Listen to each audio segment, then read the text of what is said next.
শোনো শোনো বন্ধুরা, ভাত দেয় না ভাতারে, ভাত দেয় গতরে। বুঝতে পেরেছো?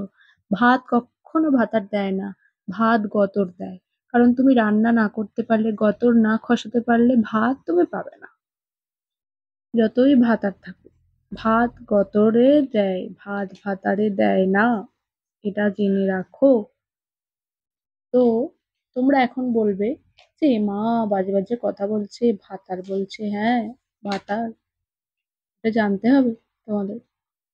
কারণ তুমি যতক্ষণ কাজ করতে পারবে, ততক্ষণই তুমি ভাত পাবে, ততক্ষণই তুমি সুখ ভোগ করবে, ততক্ষণই তুমি ভালো, যতক্ষণ তুমি প্রয়োজন মেটাতে পারবে। এটাই হচ্ছে নিয়ম। আমার ক্ষেত্রে নয়, সবার ক্ষেত্রে।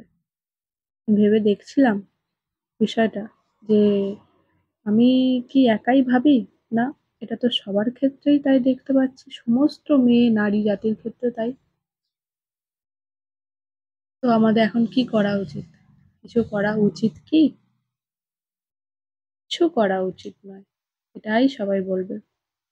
কিন্তু আমি যে কথাটা বললাম, এটা কি সঠিক না ভুল, এটা কমেন্টের মাধ্যমে জানাবে। অপেক্ষায় রইলাম।